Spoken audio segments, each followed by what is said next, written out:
Sawubona, bafana nabesifazane. Ningacabangi ukuthi impumelelo yemali ixhomeke kuphela emsebenzini wakho, ekuhluphekeni kwezwe noma ekutheni ufunde kangakanani.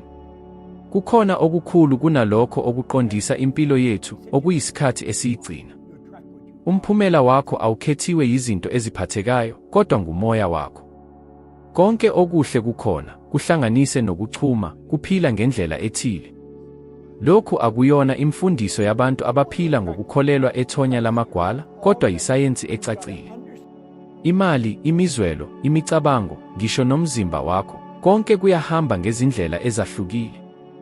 Uma uhlala ukhononda ngemali embalwa, ngokuthi imali iyaphela noma impilo iyinkimbinkimbi, uyazikhipha ngaphandle izinto ezingathandeki.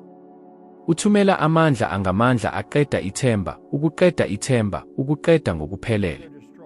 Unyakaza ngezandla ezingaqondi, kodwa uzophendula ngaleyo ndlela.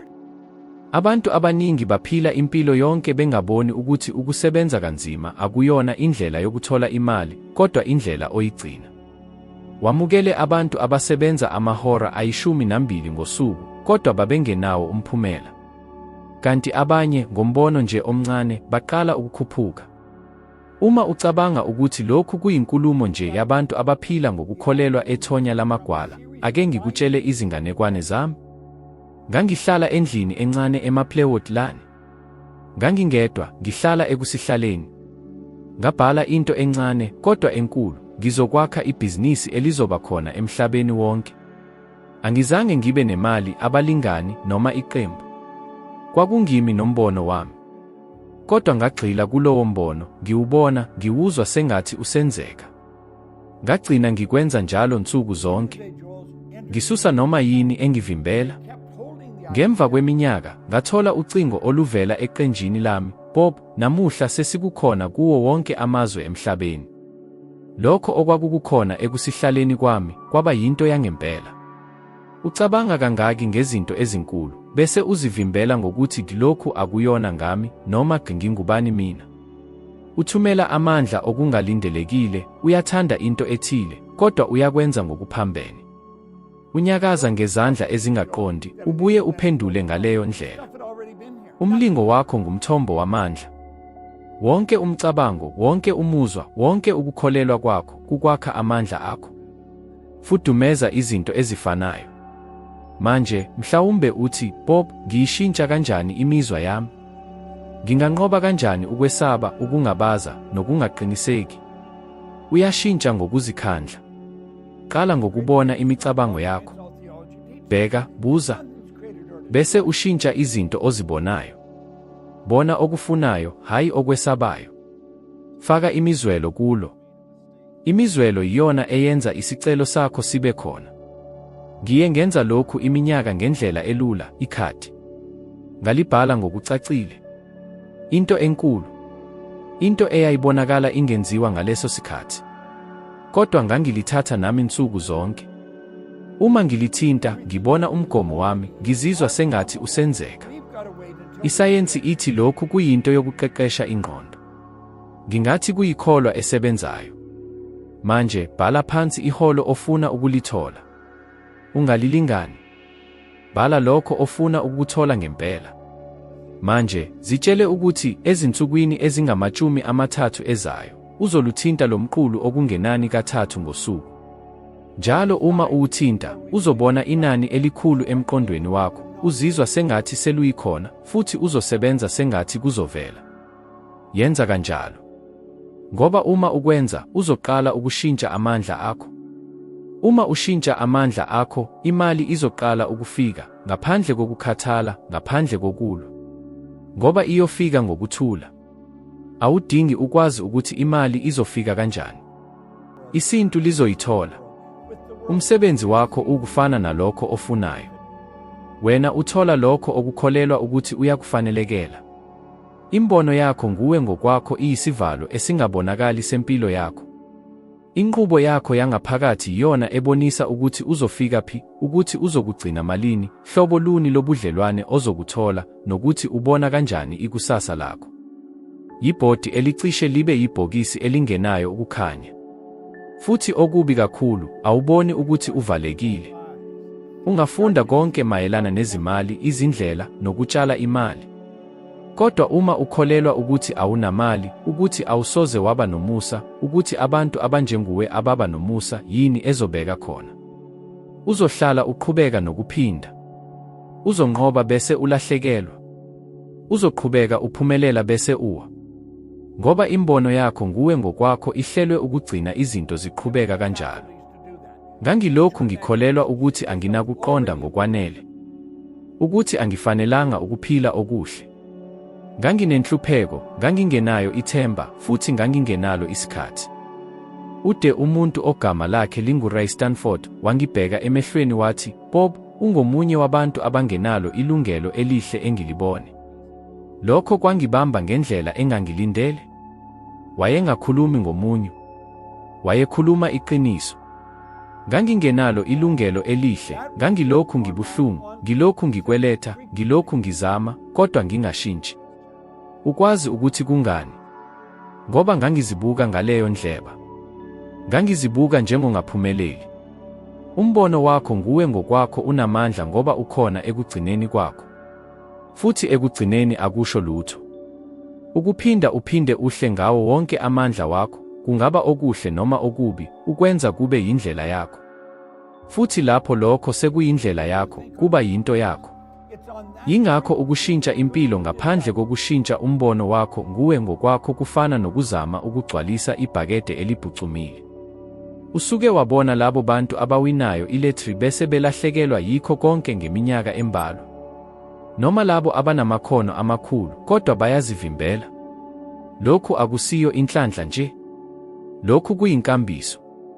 Umuntu uphila ngokuthi ubona kanjani yena ngokwakhe. Futhi ngokungazi uqeda konke okungaphandle kwaleyo nqubo. uMike Tyson uyisibonelo salokho. Wafinyelela ezigidini zamarandi. Kodwa walahlekelwa yikho konke. Ngoba ngaphandle kwemisipha nodumo, kwakusekhona umfana olimale, onezimfundiso zobuqhawe. Imali ifikile kodwa wayengenalo ukwakheka kwangaphakathi ukuyigcina. Futhi lokhu kwenzeka nsuku zonke kubantu abavamile. Mhlaba mnandi ukuthi lembono ayiyona ehlala njalo. Ungayakha kabusha. Kodwa kufanele uqale manje. Wena ubona kanjani uma ucabanga ngempumelelo? Uma ucabanga ngemali eningi ku-akhawunti yakho, yini ozizwayo? Uyajabula? Uyesaba? Uyazisola? Ucabanga ukuthi akuyona wena? Le mizwa ibonisa imbono yakho nguwe ngokwakho. Yizimpawu zokuthi yini ehlala ngaphakathi kwakho. Futhi ungakwazi ukushintsha lokho. Qala ngokubona umuntu ofuna ukuba yena. Akuyona into enayo nje kuphela, kodwa indlela ehamba ngayo, indlela ekhuluma ngayo, indlela ephendula ngayo. Yenza leyo mbono ibe namandla. Phinda uphinde. Ukuphinda uphinde kuyisihluthulelo. Yindlela oyakha ngayo ubuntu obusha. Ngikwenzile lokhu ngokusebenzisa into engiyibiza ngokuthi ikhadi legolide. Ngalibhala ngokucacile. Umgomo owawubonakala ungenziwa ngaleso sikhathi. Kodwa ngangilithatha nami insuku zonke. Ngangilithinta lomqulu izikhathi eziningi ngosuku. Futhi ngokwenza lokho, ngiyifinyelela imbono yomuntu engangiba yena. Lokho kwangisiza ukuba ngigcine amandla afanele. Futhi ngokuhamba kwesikhathi, isimo sami saqala ukushintsha, hayi ngoba izwe lashintsha, kodwa ngoba ngishintshe indlela engizibuka ngayo. Futhi uma ucabanga ukuthi lokhu kunzima, yeka bese uzibize, yini enzima kakhulu? Ukuqhubeka ukuphila unyaka omunye uvaleleke kuleli bhokisi, noma ukusebenzisa imizuzu embalwa ngosuku ukuze wakhe ubukhona obusha, obuqinile, obuhambisana nemiphumela yakho. Yini ebuhlungu kakhulu, ukuba ngumuntu oqede ithemba noma ukuphazamisa le nqubo manje? Awusoze washintsha impilo yakho ngokuthola imali eningi. Uzothola imali eningi uma ushintsha umbono wakho nguwe ngokwakho. Futhi lokhu kuqala ngokwamukela into engase ingekho muntu oyikhulumile ngaphambili, uyakufanelekela. Ufaneleka. Uyakwazi. Kodwa kufanele ukukholelwe lokho ngaphambi kokuba noma yini ishintshe. Manje, bona ispeki. Bona ngaphandle kwempahla, izikweletu, namaphutha. bona amandla akhona ngaphakathi kwakho. Futhi qala namuhla ukwakha umbono womuntu odinga imali kodwa uzizwa elula ukuyigcina, ukuyanda nokuyisebenzisa ngokuhlakanipha. Ngoba imali ekugcineni izohlala ilandela ubuntu bakho. Awusoze waba yinto ehlukile. Ingabe uke wazizwa uhlale ubhekana nezinkinga ezifanayo zemali, ngisho nangemva kokufunda izincwadi, ukubuka amavidiyo nokwenza izifundo? Kungani ubonakala uqonda lokho okudingeka kwenziwe, kodwa awukwazi ukukwenza? Impendulo ikhona kwenye into abantu abaningi abangazazi: umbono. Umbono unjengendlela yokuqhuba engaphakathi kwakho. Yiqembu lezimfundiso, amasiko, nezindlela ongakaze uzikhethe, kodwa ezinquma ngokuthula amaphesenti 95 wenkambo yakho. Uyena oqukethe izinqumo zakho, izenzo zakho, futhi okubaluleke kakhulu, imiphumela yakho. Futhi uma ungashintshi umbono, impilo yakho izoqhubeka injalo noma ibe zimbi. Kusukela lapho ufika emhlabeni, ingqondo yakho yayisakhiwa. Eminyakeni yakho yokuqala, wakwamukela konke okuzungezile njengesponji. Uma wezwa ukuthi imali ingcolile, enzima, noma ukuthi iyofika ngezindlela eziningi, lokho kwaba yiqiniso ngaphakathi kwakho. Uma wabona abazali bakho bephikisana ngemali, bezizwa benecala ngokuthenga okuthile, bekhuluma izinto ezifana nokuthi ki akukho, lokhu kuyabiza, asiyikwazi, konke lokho kungenelela ngqo ekuqaleni kwakho. Futhi uyazazi, namuhla uphinda lezo zindlela ungaziboni. Akusiyo into yokungabi nokuhlakanipha. Akuyona ubuvila. Kuyinkambiso. Uzama ukwakha impilo enhle ngezinto ezimbi. Futhi lokhu ngeke kusebenze. Kufana nokushiya imoto iqine umkhathi ucinezelekile. Ngiyibonile lento njalo emihlanganweni engangiyenza emhlabeni wonke. Abantu abaqondayo, abanemiklamo emangalisayo, kodwa bavaliwe. Babezokwenzani? Kodwa abazange bakwenze. Futhi bahlupheka ngalokho. Ingqondo ebonakalayo yayithi qhubeka, kodwa umbono wayesho uthi kihlala. Umbono uhlale unqoba ngaphandle kokuthi uwushintshe. Ufuna isibonelo? uNikola Tesla, iqhawe, umqambi washintsha izwe. Kodwa waphila ngenhlupheko. Wafa ehluphekile. Hayi ngoba wayengenayo injongo, kodwa ngoba akazange afunde ukuzikhulula ezinkolelweni zamandla obuntu ayemvimbela ukuba aqale ukukhuphuka. Washintsha isayensi, kodwa akakaze ashintshe umbono wakhe wemali. Futhi lokho kwabiza kakhulu. Iqiniso liwukuthi awuphili lokho okwaziyo. Uyaphila lokho okuqeqeshwe ukukwenza. Ungazi konke mayelana nokuphatha imali, ngebhizinisi, ngamathuba. Kodwa uma umbono wakho uthi ki awukwazi, noma ukuthi lokhu akuyona wena, khona ke uzothola izindlela zokuvimba yonke inkambiso eya empumelelweni. Uzodedela amathuba amahle. Uzoqhubeka ukwenza izinto. Uzoqhubeka wenze amaphutha afanayo ngezaba ezintsha. Futhi uzokubiza lokho ngokuthi iwumqondo omkhulu. Ngiyakuhlanganyela indlela engikhulume ngayo nomqondisi webhizinisi owayelwa ukugcina ibhizinisi. Wangitshela, Bob, ngenza konke ngokufanele, kodwa imiphumela ayifiki. Ngambheka emehlweni ngabuza, ukuthi uyakukholelwa ngempela ngokuthola imali? Wathatha umoya wathi, ngicabanga ukuthi kufanele kube nzima kakhulu, cishe akunakwenzeka. Impendulo yayilapho. Umbono wakhe wawubuhlungu. Futhi konke ekuphileni kwakhe kwakuhambisana nalokho. Sishintshe inkambiso. Ngemuva kwesikhathi esincane, waqala ukufumana amathuba kalula. Imiphumela yaqala ukubonakala. Kungani? Ngoba washintsha inkambiso yangaphakathi. Futhi yangaphandle yaphendula. Manje, ngiyazi ukuthi lokhu kungabonakala kunzima ekuqaleni. Uchithe iminyaka uzwa ukuthi udinga ukusebenza kanzima, ukuzama kanzima, ukuba ngcono. Kodwa akekho owakutshele ukuthi udinga ukushintsha imvelaphi yengxaki, lokho okulotshiwe ekuqaleni kwakho. Futhi akuyona iphutha lakho. Izikole eziningi, abazali, umphakathi, bonke bakufundisa ukulandela imithetho, kodwa akekho owakufundisa ukwakha inkambiso yakho. Kodwa ungakwazi ukushintsha lokho. Futhi kuqala ngokuqonda. Bona imicabango yakho, amasiko akho nezimo zakho. Zibize, lokhu kuyiqiniso. Noma into engangiyifunde angizange ngiyibuze. Yonke inkolelo ekuvinelayo oyithola yingxenye yomdlalo wokuhlola oqeda ukuphila kwakho. Futhi okubaluleke kakhulu, shintsha. Shintsha indala ngentsha. Sebenzisa izinkolelo. Ukubona. Ukuphinda uphinde. Ngoba yindlela oyifakile ngayo inkambiso yamanje, futhi yindlela oyifaka ngayo entsha. Ubuchopho bufundisa ngokubuyekezwa komzwelo. Ngakho-ke, zenzele. Zibone uqhubeka ukuphila impilo ofuna ukuyiphila. Khuluma njengoba ususekuyo. Zizwe sengathi yiqiniso. Awudingi ukuphinda udlulise indaba yobudala bakho, yomndeni wakho, yomphakathi wakho. Ungabhala entsha. Kodwa ukuze wenze lokho udinga ukulungisa isisekelo. Shintsha isoftware. Futhi lokhu kuqala manje ngokuzinquma ngokwakho ukuthi awusoze waphila ngaphandle kokukhathazeka.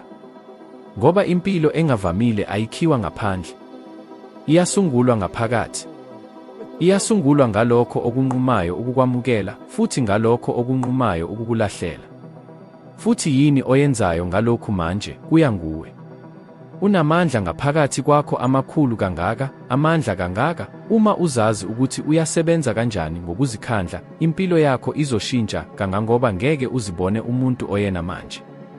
Lelo mandla libizwa ngokuthi ingqondo. Ingqondo akuyona ubuchopho. Ingqondo yindawo. Uhlelo olungabonakali oluqondisa konke, lokho ozizwayo, lokho okuthola, lokho okuhlala kukho. Abantu abaningi baphila impilo yonke bengakaze bafunde ukusebenzisa leli hlelo. Baphila ngokulandela izimo, imizwa, nemizwa. Kodwa awuyena. Ngoba manje uthola iqiniso. Konke kuqala ngomcabango. Umcabango uyisiqalo. Kodwa ngokwakhe akwenzi lutho. Lapho ucabanga futhi uzizwa ngento ethile, inqubo iqala ngempela. Umcabango uyakha umbono. Umbono uyakha umuzwa. Umuzwa ushintsha amandla akho. Amandla ozigcina yiwo aqondisa lokho okuthola. Kulula kangako. Akuyona imilingo. Yisayensi. Kuyi-neuroscience. Kuyi-physics quantum. Kuyisayensi yokuziphatha. Futhi kuyumthetho. Ngingifundile lokhu ngendlela eningi kangaka. Ngoba iminyaka eminingi, ngangicabanga ukuthi impumelelo iyinhlanhla noma ukusebenza kanzima. Kodwa ngolunye usuku, ngemva kokufunda nokusebenzisa leli sayensi, okuthile kwashintsha ngaphakathi kwami. Futhi kusukela lapho, imiphumela yaqala ukushintsha nayo. Omunye wamava angikhumbula kakhulu ngesikhathi ngiqala ukusebenzisa ikhadi legolide elinolwemi lwami. Lokho kwakungaphezu kokuphela. Kwakuyisikhulu samandla. Njalo uma ngilithinta lelo khadi, umzimba wami wawuphendula. Ngangizwa. Ngangibona. Ngangikholelwa. Lokho kwakhuthaza amaseli ebuchopho bami, kwavula imizwa emzimbeni wami. Futhi izwe laphendula. Ungakwenza lokhu manje. Thatha umgomo. Kungaba yemali, umsebenzi noma impilo. Zibone usuyifikile.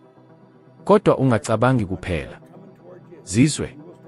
Sebenzisa konke okukuzungezile. Uzobe uqama kanjani? Uyokhuluma kanjani nawe ngokwakho? Ngubani obekufanele? Yini oyenzayo? Uma udala lombono ngokucacile nangemzimba, udala amandla amasha. Amandla akha indawo. Nendawo idonsela izimo. Yindlela abantu abanjengoPrah Winfrey abaphuma ezinkingeni zezimo ukuze bakhe izinto ezingavamile. Ngoba bafunde ukugcina umbono wangaphakathi oqinile, oqine kangaka ukuthi ubukhona bume kanjalo. Oprah uthe kanye, uba lokho okukholelwa ukuthi ukhona. Futhi wakukholelwa ngisho nalapho izwe lalisho okuphambene. Futhi namuhla izwe lonke limukholelwa. Inkinga iwukuthi abantu abaningi benza okuphambene. Bacabanga ngalokho abangafuni. Bazizwa besaba. Baphila ngenhlupheko. Bese bezibuza ukuthi kungani impilo ingashintshi. Baphila ngokuphendula okungaphandle njengoba beyizisulu zezimo. Kodwa iqiniso liwukuthi okungaphandle kuphela ukubonakala kokungaphakathi. Kulula. Futhi kuzohlala kunjalo. Manje, mhlawumbe ucabanga, Bob, angikwazi ukugcina le micabango emihle isikhathi eside. Ngikuqonda. Ngoba awuqeqeshwanga ukwenza lokho. Uqeqeshwe ukusabela, hayi ukudala. Kodwa ungakwazi ukushintsha lokho ngokuqeqeshwa okulula, ukuphinda uphinde. Qala bese uphela usuku lwakho ubone impilo ofuna ukuyiphila. Imizuzu embalwa nje, kodwa ngamandla. Ngempilo. Yenza lokhu izinsuku ezingama-30 bese ubona. Bona indlela imibono eyaqala ukukhahlela ngayo. Indlela abantu abaqondi ababonakala ngayo. Indlela amathuba avela ngayo. Ngoba konke okuzungezile kuqala ukuphendula amandla okuthumela. Khumbula, akuyona into yokubona okuhle. Yisayensi. Amandla aphendula amandla. Futhi konke kuyamandla. Ngisho nawe. Ngisho nemali. Ngisho nekusasa ofuna kakhulu. Unawo wonke amandla adingekayo ukuba udale noma iyiphi isimo. Kodwa udinga ukunquma ukuyisebenzisa. Ukunquma ukwamukela lelo mandla. Ngoba ingqondo injengomthombo. Uma ungatshali ngamabomu, ukhula olukhulu, ukwesaba, nokungabi nengqondo kuzothola konke. Futhi uma uyidelela, izobusa ngempela. Kodwa awusoze wayidelela. Ngoba manje uyazi. Futhi labo abazi abayibuyela emuva. Unayo ingqondo ekwazi ukwakha izwe. Yisebenzise. Ngoba uma ucabanga, uzizwa futhi uphumelela ngalokho ofunayo, izwe lonke liyalungiselela ukukunika lokho. Akuyikwenzeka ngaphandle kwakho.